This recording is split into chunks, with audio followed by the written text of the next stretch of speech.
Hello అందరికీ. బయట చల్లచల్లగా 3 రోజుల నుంచి వర్షం పడుతూనే ఉంది.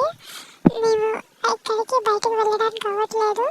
కూరగాయలు కూడా ఏం తెచ్చుకోలేదు. అందుకే సింపుల్గా ఇలా కోడిగుడ్డు కూర చేసుకుంటున్నాను.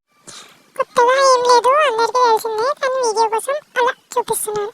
అందులో జీలకర్ర పచ్చిమిర్చి వేసి అవి కొంచెం ఎర్రగా అయ్యే వరకు వేయించుకోవాలి.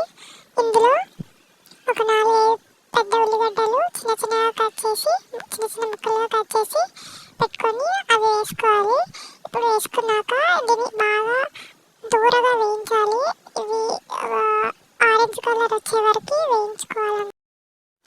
నేను ఫస్టే కోడిగుడ్లు ఉడకబెట్టి పెట్టుకున్నాను, పక్కకి పొట్టు తీసి పెట్టుకున్నాను. ఇప్పుడు ఇలా రెడ్గా అయ్యాక ఇందులో కొంచెం ఒక స్పూన్ అల్లం, ఒక పావు స్పూన్ పసుపు వేసి కలుపుకోవాలి. ఇవన్నీ సరిగ్గా మొత్తం అంతా కలిసేలా కలుపుకోవాలి.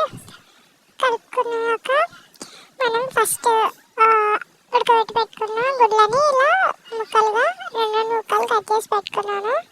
ఈ ముక్కలు ఇప్పుడు ఉల్లిగడ్డలలో వేసి కలపాలి. బాగా కలుపుకూడదు, పైన కలుపుకోవాలి, ఎందుకంటే చిక్కిపోతాయి కోడిగుడ్లు.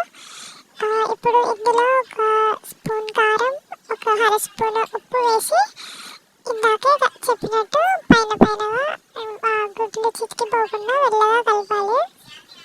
ఇలా కలిపిన కాసేపు మగ్గనిచ్చి ఆ తర్వాత ఒక 5 నిమిషాల తర్వాత ఇందులో గరం మసాలా వేసి తర్వాత ఒక 4-5 రెబ్బల కొత్తిమీర వేసి కలుపుకోవాలి. ఇలా కలిపి ఒక 2 నిమిషాల పాటు మళ్ళీ అలా ఉంచితే కోడిగుడ్డు కూర రెడీ.